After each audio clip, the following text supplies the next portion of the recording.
თბილისის მერი დიღმის ოლიმპიურ კომპლექსზე მიმდინარე სამუშაოებს გაეცნო. ოლიმპიური კომპლექსი ევროპის ახალგაზრდული ოლიმპიადის ჩასატარებლად შენდება. ტერიტორიაზე რამდენიმე სპორტული მოედანი და დარბაზი კეთდება, მიმდინარეობს შიდა გზების და ბილიკების მოწყობაც. სამუშაოები 20 მაისს უნდა დასრულდეს.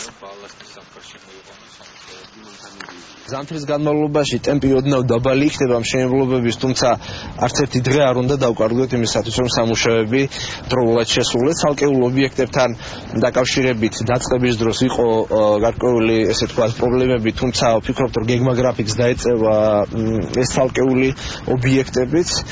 აუცილებელია ასევე ის, რომ მშენებლობის დასრულებისთანავე ჩვენ მიმდებარე ტერიტორია მოვაწესრიგოთ. სამუშაოები სრული ტემპით მიმდინარეობს. უკვე ჩვენ დაგეგმილი გვაქვს, რომ რამოდენიმე თვეში უკვე წოფში უნდა ჩადგეს ეს ობიექტები. ძალიან მნიშვნელოვანია, რომ ერთ კოორდინაციაში მოექცეს მთლიანად კომპლექსის მშენებლობა, რომ გამოირიცხოს რამე ჩამორჩენა, ამიტომ ჩვენ პერიოდულად შევამოწმეთ ამ ობიექტებს. 2015 წელი როგორც ერთ-ერთი საუკეთესო ოლიმპიური სოფელი, ასევე ერთ-ერთი საუკეთესო ინფრასტრუქტურა ევროპის ოლიმპიური ახალგაზრდული თამაშების ისტორიაში.